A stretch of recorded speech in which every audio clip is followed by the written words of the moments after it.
1991 году я учился в аспирантуре, находился в Москве. 25 years at the Independence Day, I was 4 months old. I lived with my grandparents in the village, countryside of the Almaty city. 25 years ago, I was a student at school, at a secondary school in the Soviet Union still, the last days of the Soviet Union. Я счастлив, что живу в это время. Încă dinainte de 1990, Kazakhstanul s-a alăturat țărilor baltice în riscantul demers de obținere a independenței față de Uniunea Sovietică. Kazahii au susținut întotdeauna reformele economice și s-au opus conservatorilor. În decembrie 1991, statele sovietice dispăreau. Pe 16 decembrie 1991, din ruinele unei superputeri, din haosul unui experiment eșuat, se năștea Kazahstanul independent.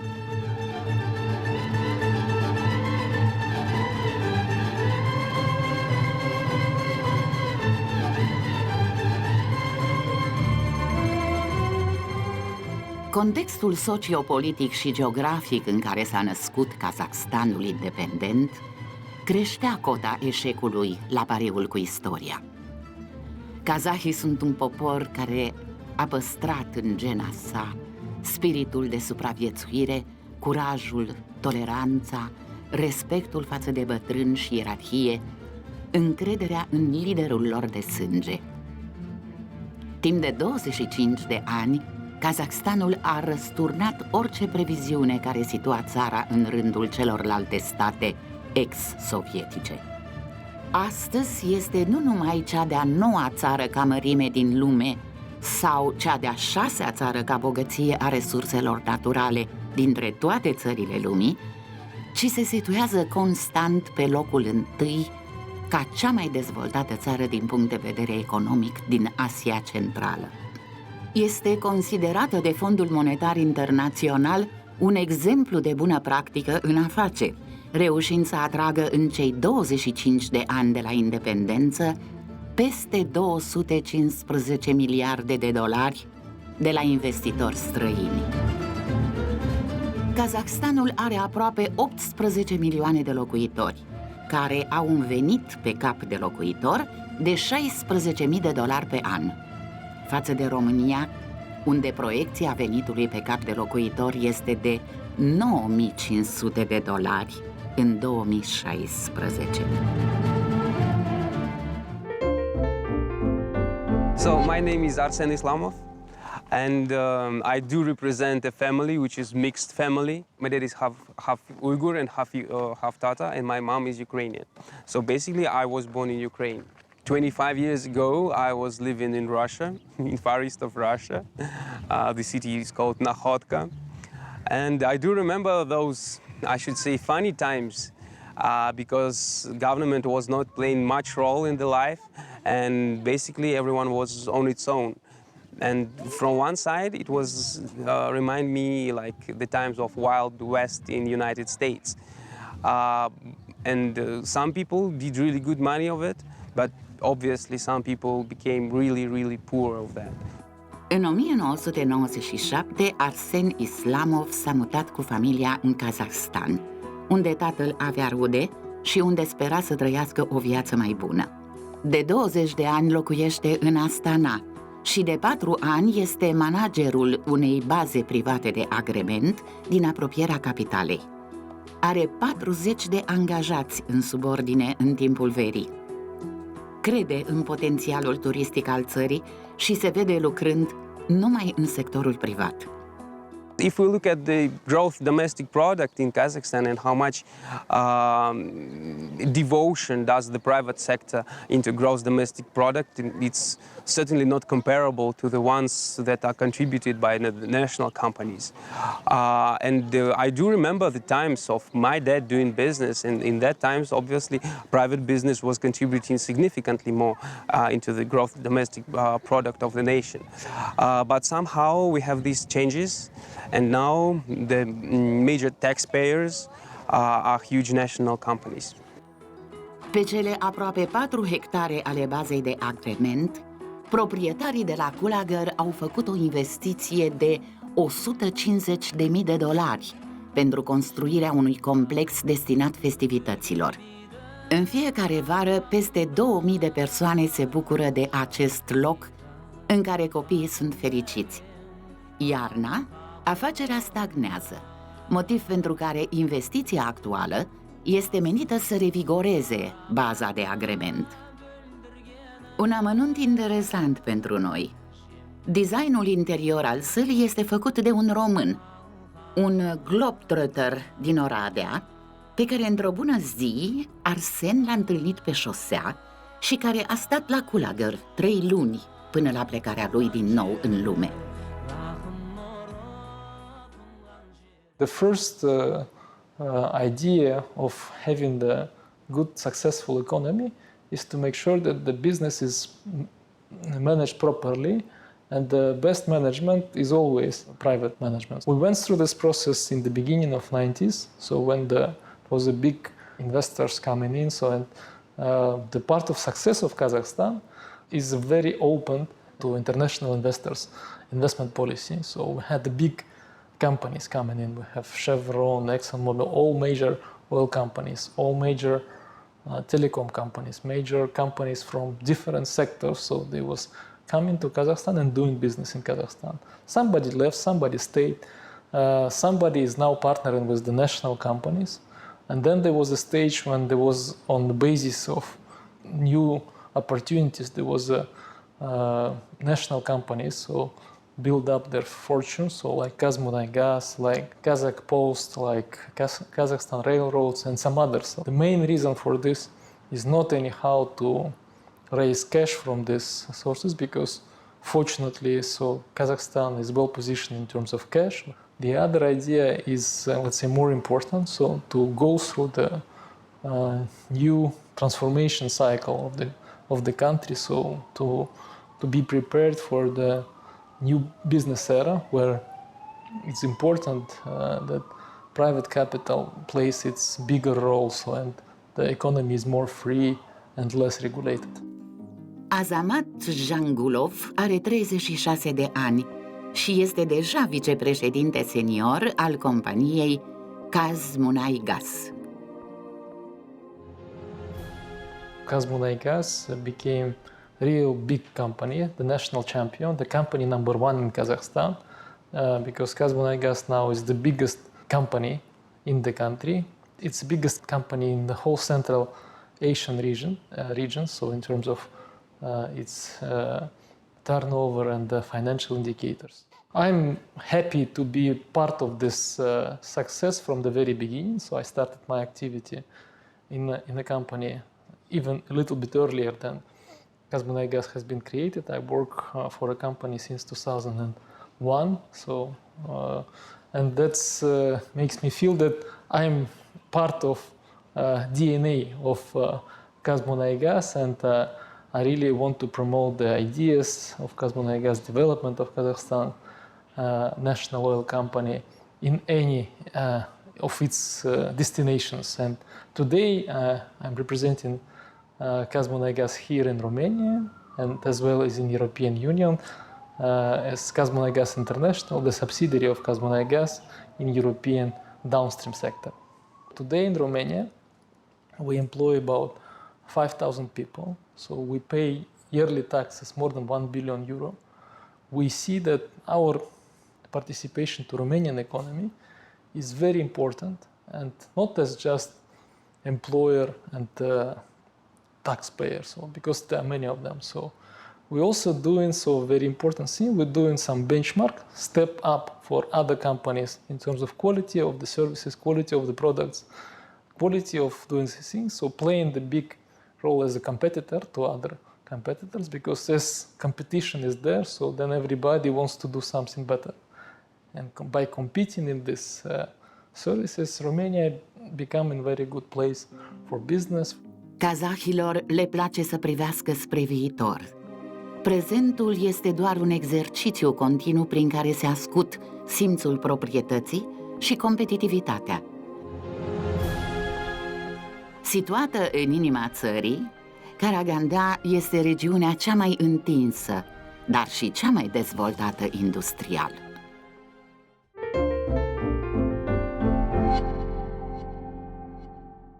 Прежде всего, я хотел бы сказать, что Карагандинская область – это самая крупная область Республики Казахстан по территории.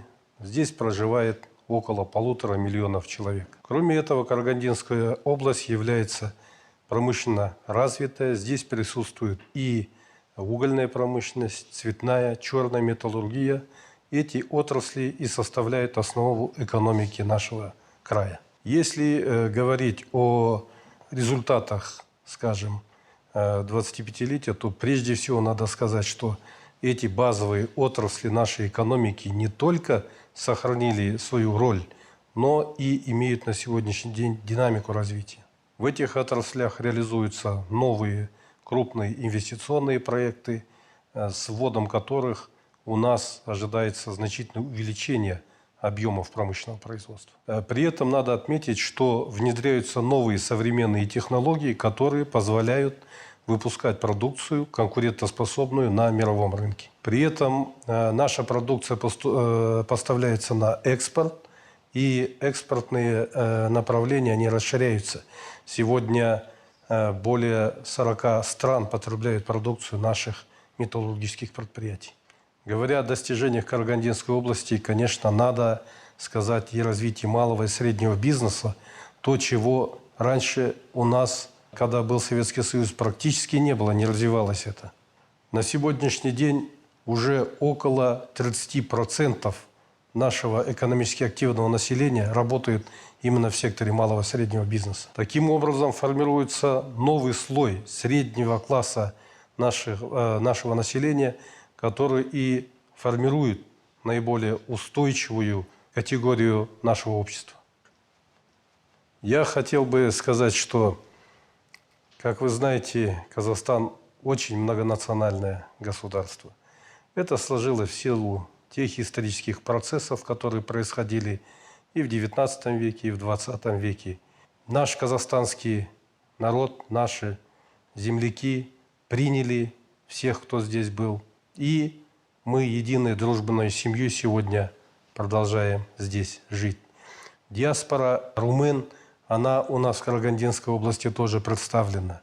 Есть этнокультурное объединение «Дакия», которое работает, и здесь мы выстраиваем все наши взаимоотношения. Поэтому я хотел бы сказать, что румыны, казахстанцы – это наши сограждане, наши хорошие друзья. Мы вместе здесь работаем, живем, развиваем нашу страну. И я думаю, они тоже свое будущее связывают именно с развитием Казахстана. Din cei 20.000 de români care trăiesc în Kazahstan, aproape 4.000 sunt în Karaganda. Au ajuns aici în urma deportărilor sau nu au mai plecat de aici după ce au ieșit din lagăr. Nicolae Plușchis este președintele Asociației Dacia. Ne-a condus la sediul acesteia pentru a-i cunoaște doar pe câțiva membri. Poftiți la Societatea Culturală Română Dacia. Cum vă numiți? Anastasia Petrovna, așa vi se spune aici, și nume de familie? Familia de pe mamă este Pandelie, mama mea e româncă, dar eu acum, alu tata familiei e ucrainească, Gritsco, acum de pe bărbatul, familia Eliseeva. Eliseeva. Familie rusească. Bărbatul a fost rus. Și nepoțelul? E o combinație română... El e din două. Din două combinații, nu? 3. Tăticul lui e Neamț. neamț. Mama lui e fiica mea. Ea merge așa. Am înțeles. Limba știu toți copiii mei, știu limba toți. Deci în fiecare an de la Ministerul Educației primim locuri pentru copii, dar din timp noi spunem cine să vină în țară, fiindcă pentru noi, vă dați seama că dacă pierdem limba și tradițiile, eu cred că ne-am terminat. Cu sprijinul din țară care le avem de la Departamentul Românilor de Pretutindeni și datorită sprijinul ăsta putem să facem ceva și să ne organizăm și să avem ceea ce avem în momentul de față. Am vrut să arăt la toată lumea ce înseamnă un popor român, ce tradiții, ce costume, ce bucate, ce cântece, ce grai frumos avem. Și de atâta facem orice ca să nu moară tradiția asta. Și în momentul de față este numită cea mai bună comunitate din Kazahstan în 2015. Domnule Plușchi, știți că românii când pleacă nu se mai întorc. Noi vrem să, nu numai ca să-i trimitem, pentru noi este ceva că să păstrăm toate tradițiile astea. Vă dați seama că fiecare copil care e plecat de la noi în țară este un fel de ambasador al nostru acolo. Și cum se poartă, cum învață, arată ceea ce cultură avem noi aici. Și s-au întors până acum cei care au fost. Da, sunt care s-au întors. Suntem departe de România, dar ea e cu noi tot timpul. Printre românii din Karaganda l-am cunoscut și pe Ioan Rusu. Are 96 de ani, trăiește de 70 de ani aici și este cel mai longeviv soldat român din Kazakhstan. Cel puțin așa crede Nicolae Plușchis. Bună ziua! 20 născut. În România. Da, la România. Bacchilia, Caușanski raion. El a fost român. Da. E și сейчас român. Și acum sunt român. Cât a stat în lagăr? 10. 10 ani. 10. Cât am trăit eu aici. Вон без глаза остался. A rămas fără ochi. Hai să cât am tras eu aici, Să nu dea Domnul. place cerța. Îi plânge inima și acum cât a avut de pătimit. M-a muncit mine aici. Cât de mult a fost chinuit. А где-то живу я, на степ вот такой пришел. Он сейчас город большой. A venit într-o stepă goală, acum s-a făcut un oraș mare unde a venit el prima dată, în 47. În al doilea război mondial, Ioan Rusu a luptat atât în armata română, cât și în cea sovietică. A ajuns până la Berlin, de unde s-a întors pe jos până în satul lui natal, Baccilia, raionul Căușani, îndeacum Republica Sovietică Moldova. A fost repede turnat la securitate pentru că a luptat în armata română. În urma bătăilor crunte primite la Tiraspol, Ioan Rusu și-a pierdut un ochi. În 1947 a fost declarat dușman al poporului, condamnat la 10 ani de lagăr, fără drept de a reveni acasă și trimis în Karaganda, în Karlag. A muncit în mină și apoi timp de 28 de ani la uzina de cupru. Serghei este fiul cel mic, născut în Kazahstan. Își vizita tatăl, care e internat într-un spital al veteranilor. Русская. Врач. Каждое утро Doctorița приходит. e o rusoaică, vine Vine, toată ziua. vine de acasă. Vine de acasă, primul lucru vine la mine. Da, E foarte drăguță, da. da. La despărțire, Ioan Rusu ne-a întrebat ce mai face regele Mihai. Где он находится? Unde se găsește regele Mihai? L-a cunoscut pe majestatea sa când era soldat în armata română. Împreună cu regina Elena vizita soldații răniți. De atunci, regele Mihai i-a rămas în suflet ca un semn al identității naționale. Iubindu-l și azi pe rege, Ioan Rusu simte că este un român adevărat. Regele a venit în România. Да, Regele e în România. да. Король Михай сейчас находится в Румынии. Румынии? Да.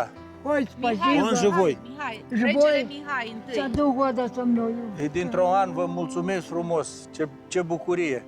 Пиши туда, передайте привет ему. Să-i transmiteți salutări de la mine. Фамилия такую. Я уважаю его. Îl stimam foarte mult. L-ați iubit pe rege? Да. Спасибо. Mulțumesc frumos.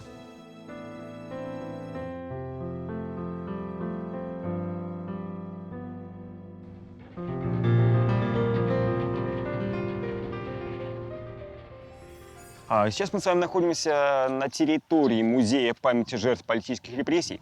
Вообще, именно сам музей находится в здании бывшего управления Карлага. Это здание было построено в период 1933 по 1935 год руками тысяч заключенных. Именно Карлаг сам функционировал с 1931 по 1959. Согласно архивным данным, только за годы существования самого Карлага через него прошло свыше 1 миллиона политических заключенных.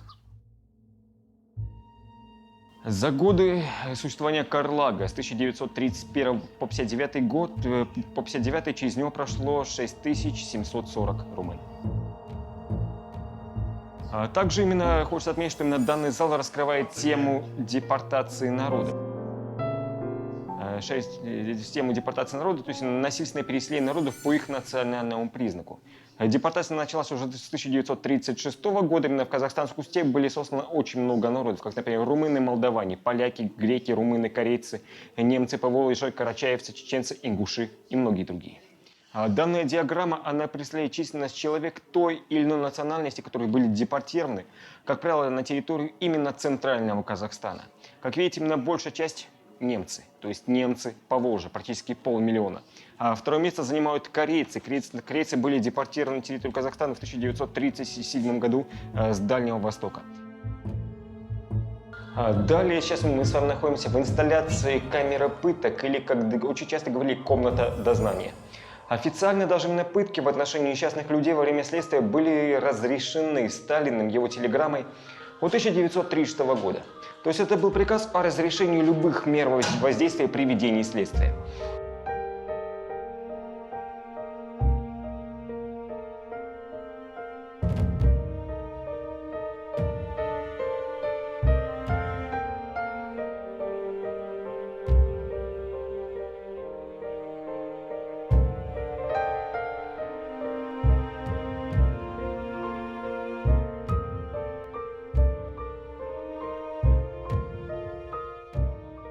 Порой применение такой пытки приводило к тому, что многие люди теряли зрение, до речи, слух. А также были случаи, что многие сходили с ума. Следующий зал называется «Голод в Казахстане», то есть им посвящен страшному событию. Только за период голода в Казахстане с 1931 по 1933 погибло в Казахстане примерно 2 миллиона человек. Кроме того, сокращается численность населения именно из-за того, что очень много коренных жителей казахов откочевало за пределы Казахстана. Эта цифра примерно равна 1,5 миллиона человек. То есть можно даже сказать, что за 3 года население Казахстана именно в годы массовой ликвидации сократилось примерно на 50%. Империи ГУЛАГа Карлаг по своей территории занимал 4-е место. Его территория простиралась с севера на юг на 300 километров, с запада на восток 200. Центром Карлага было село Долинское, то есть на том месте, где мы с вами сейчас и находимся. В своем подчинении Карлаг имел 26 лагерных отделений, а эти отделения делились на 192 лагерные точки.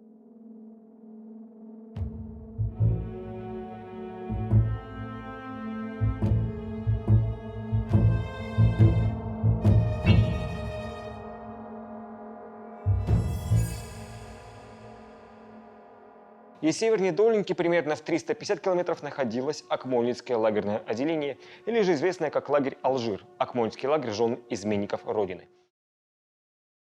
Денег вашего внимания представлена карта ГУЛАГ. ГУЛАГ – это главное управление лагерями, которое находилось в городе Москве. ГУЛАГу подчинялось 500 лагерей, находящихся по всему Советскому Союзу. Все эти люди, которые попадали в ГУЛАГ, работали на принудительных работах, на заводах, на железных дорогах, на рудниках, то есть их содержали в качестве рабов. И постановлением Совнаркома в 1930 году в Казахстане был основан основной лагерь Карлаг. Музейно-мемориальный комплекс «Алжир» был открыт 31 мая 2007 года по инициативе президента Республики Казахстан Нурсултана Назарбаева. Сам музей находится именно в селе Акмол, поскольку на этой территории находился печально известный лагерь «Алжир», то есть Акмолинский лагерь жен изменников Родины. Лагерь был открыт специально для женщин, для жен, чьи мужья были приговорены к расстрелу в 1937-1938 годах. С 1937 по 1953 год в лагере Алжир отбыло заключение около 18 тысяч женщин, но нам известны имена около 7200 из них. Из этих 7 тысяч женщин около 500 умерло именно в лагере. В основном это были первые 2 года заключения, то есть 1938-1939. Далее к вашему вниманию кабинет следователя. Как правило, на допрос женщин вызывали поздно ночью, так как днем им не разрешалось спать. Потому что женщина работала по 16-18 часов в день.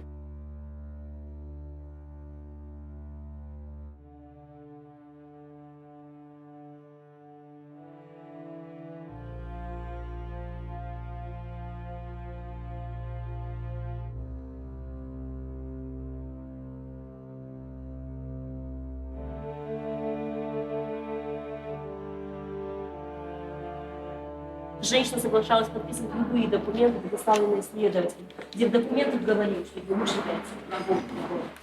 Женщины определяли по нумерациям, которые были пришиты к одежде женщины. И, как я уже говорила, по прибытию в лагерь женщины строили себе жилища. В таких вот саманных бараках жило по 200-300 женщин. Спали женщины в деревянных нарах, где посилами служили камыш, солома. В бараках было очень холодно, так как бараки обогревались камышом. Sătenii de lângă lagăr au decis să le ajute pe deținute. Bătrânii și copiii au venit la lacul unde munceau femeile și dintr-o dată copiii au început să arunce cu pietre în femeile care munceau. And women cried, and one of them, Gertruda Platais, she fought and she saw that there were not stones. She brought those stones to the barrack and showed them to the other prisoners, and Kazakh women told her and told to the other women that it was the national product, kurt. Erau bucăți de brânză, special modelată de săteni ca să pară bucăți de pietre. Brânza aceasta se numește curt. Femeile au înțeles că sătenii vor să le ajute și să înșele vigilența pasnicilor, riscându-și propria lor libertate. Sătenii și copiii știau că femeile erau nevinovate și pentru multă vreme le-au fost singura sursă de supraviețuire. Copiii de acum vin la Alger doar ca să-l viziteze. Ei sunt cea mai exactă demonstrație a ceea ce este Kazahstanul astăzi. Din 30 de elevi, cel puțin 20 sunt de naționalități diferite. Pentru ei este firesc să fie diferiți, să se accepte așa cum sunt, să comunice cu persoane care arată diferit și vorbesc diferit, fără să se considere ei înșiși altfel. Această toleranță vine poate și din apartenența la o singură istorie, aceea a poporului kazah. Au plecat de la Alger încărcați de emoții. Я чувствую то, что как было там страшно, какие узеньки переживали, что происходило в это время, во время репрессий. Это было очень страшно, это было холодно. Я не могу описать это просто словами, это нужно почувствовать, потому что такие беды тогда происходили в Казахстане. Я не могу это. Ну, если честно, у меня просто мурашки по коже. Это реально было страшно. Просто не описать словами. Но сейчас меня, как сказать... Dar sovieticii nu au înființat doar lagăre pe teritoriul Kazahstanului. Au transformat regiunea Semipalatinsk în poligon de testare a armelor nucleare. Între 1949 și 1989, în această regiune au avut loc 470 de explozii nucleare, din care 114 în atmosferă sau la nivelul solului, fără a se proteja populația autohtonă. Secretul sovieticilor a ieșit la iveală abia după ce Kazahstanul a devenit independent, deși 1,5 milion de locuitori au suferit în urma acestor teste. Încă 4 sau 5 generații de acum încolo vor mai simți efectele radioactivității. Karipbek Kuyukov s-a născut în 1968 în satul Yegin Dibulac, localizat la 100 km departare de regiunea Semipalatinsk, poligonul de testare a armelor nucleare. Părinții lui se urcau pe dealuri ca să vadă mai bine ciupercile de pe cer. Nimeni nu le-a spus cât de periculos era să trăiască acolo. Karipbek Kuyukov s-a născut fără mâini. Își aduce aminte de cutremurele care zgâlțiau mereu casa și de anunțurile de la radio care îi informau că a mai avut loc o explozie nucleară pașnică. Karipbek Kuyukov a pictat de când se știe, cu buzele, cu picioarele, întotdeauna cu sufletul.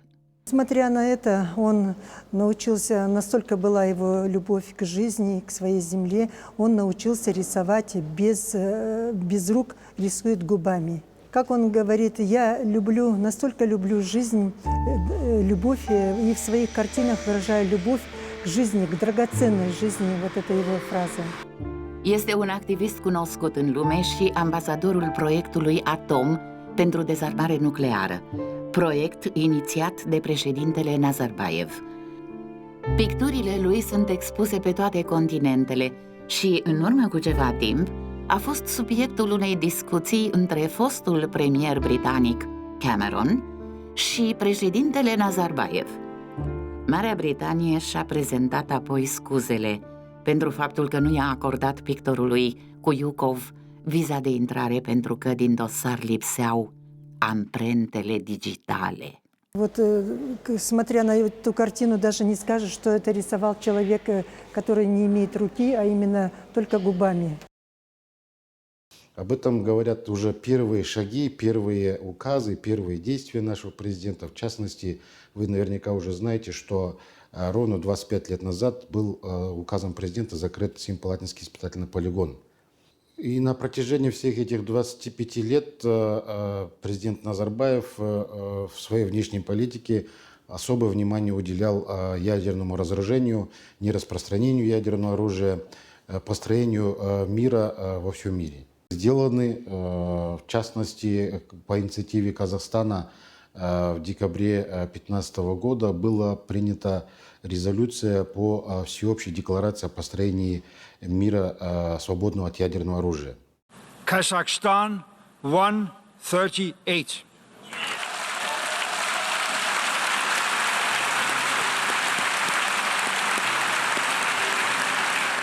Acum Kazahstanul a obținut un loc de membru nepermanent în Consiliul de Securitate al Organizației Națiunilor Unite. Timp de 25 de ani a avut relații bune atât cu vecinii săi puternici, Rusia și China, cât și cu celelalte țări din regiune. Мудрая, взвешенная, аргументированная политика нашего президента Нурсултана Назарбаева, который с первых дней независимости взял курс на многовекторную внешнюю политику. Это у нас, как вы правильно отметили, и с нашими ближайшими гигантами, соседями дружба. Это с Европой, естественно, наши связи. Это и заокеанские, но и наших ближайших соседей по Центральной Азии, с которыми у нас древние отношения, дружеские, братские отношения, которые перестают нормальную политику уже в современном мире. Concerning Kazakhs, I think one of the reasons is that Kazakhs have lived for the last century in a multicultural society, community. We have learned to accept differences. We have learned being bilingual as also as part of our culture, and probably since childhood, Kazakh people are used to communicating with people of different views, different origins, different looks. So it is relatively natural for us to be diplomatic, but basically tolerant and understanding towards each other. We have at least 14 large religious denominations in our country. And because of that, We also support multilateral international initiatives and we consider interfaith dialogue and also a dialogue involving not only religious leaders but also politicians who often need to refer to religious values. Part of continuing this dialogue, we hold annual events, and this year the topic is religions against terrorism. Kazakhstanul are această experiență și datorită faptului că ei în general au o continuitate în promovarea conceptelor privind promovarea toleranței, promovarea non-discriminării și în acest context al reuniunii de astăzi a luptei împotriva terorismului, cred că experiența precedentă a acestor conferințe își spune cuvântul. Participarea masivă pe care o vedeți astăzi este practic rezultatul unei construcții în timp de afirmare a acestei țări ca un pod, ca o punte de legătură între diferite religii mondiale și diferite civilizații într-un context geopolitic destul de complicat în această regiune, de utilizarea acestor concepte pentru o întărire mai accentuată a dimensiunii securității regionale. Atât Uniunea Europeană cât și Kazakhstanul, așa cum și-au reafirmat recent prin semnarea acordului de cooperare, acordului întărit de cooperare și parteneriat, pun la temelia relațiilor lor valorile general acceptate, între care se numără și toleranța, și non-discriminarea, și lupta împotriva terorismului. De aceea cred că această îmbogățire este reciprocă.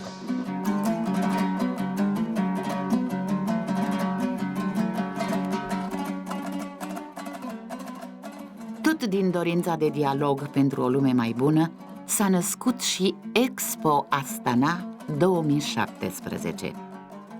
Я скажу, что впервые в странах СНГ и Центральной Азии проводится наша выставка Экспо-2017. Мы ожидаем более 100 стран. Это будет своеобразный рекорд для таких выставок. И на сегодняшний день уже 88 стран подтвердило официальное свое участие. 15 престижных международных организаций по нашей тематике будут участвовать на нашей выставке.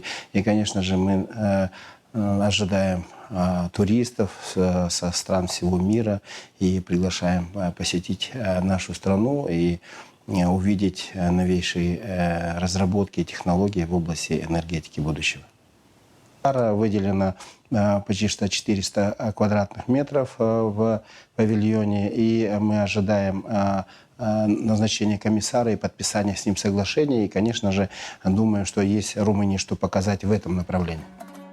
Cei ce vor vizita Expo 2017 vor vedea Muzeul Energiei, vor face shopping în cel mai mare mall din Asia Centrală, vor locui în satul expoziției, vor participa la evenimentele culturale și sportive care vor fi de-a lungul întregului an. Peste 7.000, anunță organizatorii. Pentru turiști se vor emite vize de liberă circulație începând din ianuarie 2017. Касается гражданского населения, оно будет развиваться и в области туризма. Это строительство новых гостиниц, инфраструктуры, логистики. И вы знаете, что в планах после Экспо у нас планируется всю эту территорию отдать новому международному финансовому центру. Он получит новое дыхание и будет хабом, финансовым хабом в этом регионе, где будет английское право, новые финансовые биржи, и дальше будет развитие идти в этом направлении. Конечно же, я думаю, и наука, и экономика получат много после нашего Экспо, тем более, что тема, она очень интересная для всех. Atunci când nu aduce întreaga lume la el acasă, Kazahstanul își trimite tinerii să studieze la cele mai bune universități din străinătate. Programul Bolashak are deja mii de tineri care s-au întors acasă și acum ocupă poziții importante în companii private sau în structurile administrative.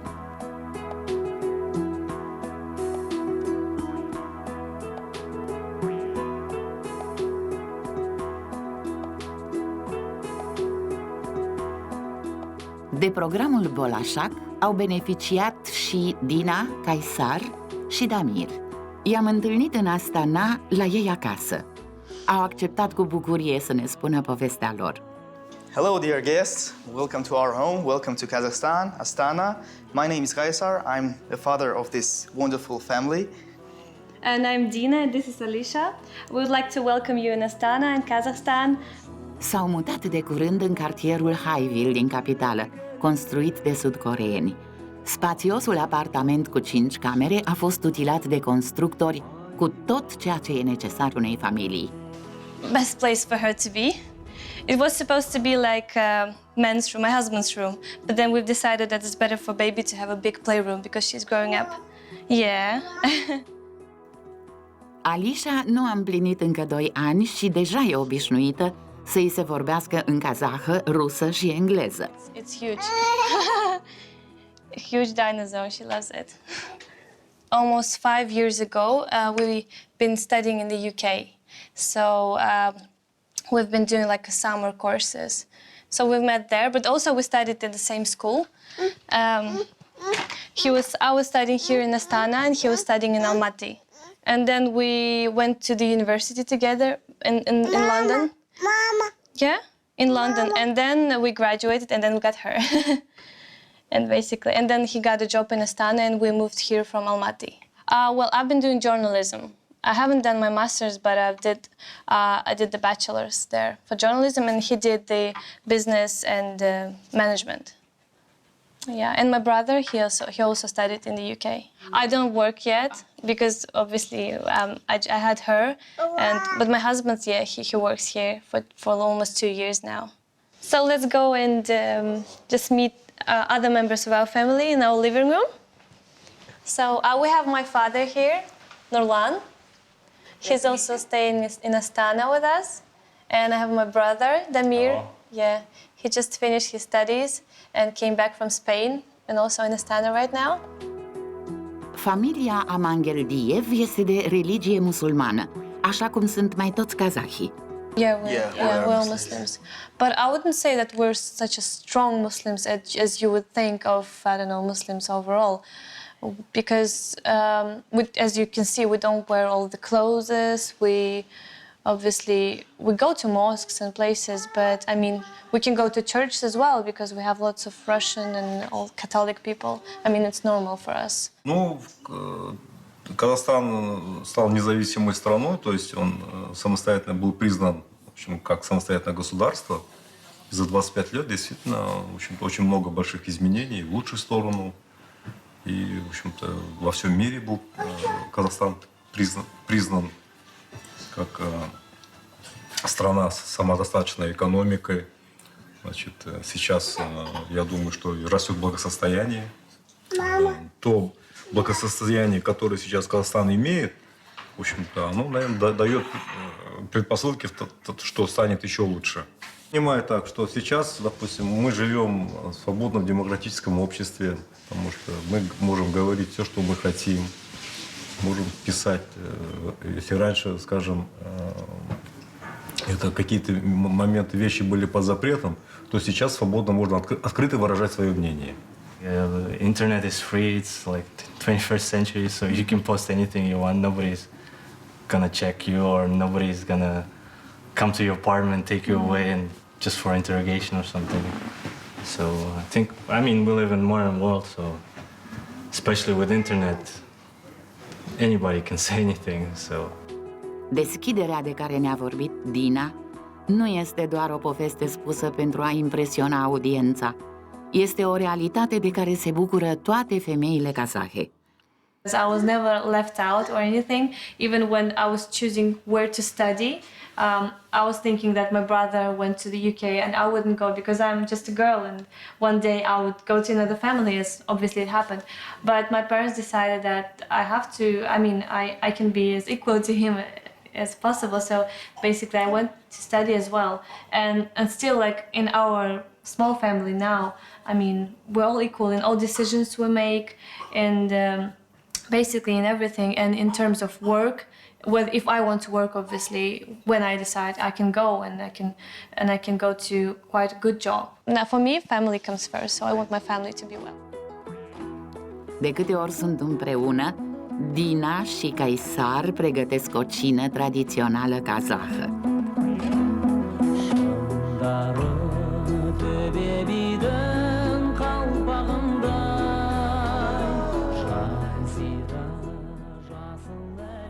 Am reușit să vedem cum funcționează diviziunea muncii în familie când e vorba de beșbarmac. Ceea ce vedeți este o cină obișnuită în familie.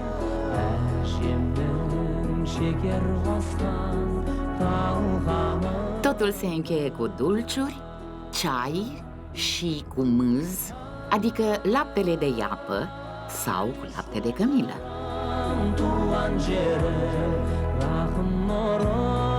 Rugăciunea vine la final ca o validare a fericirii de a fi împreună.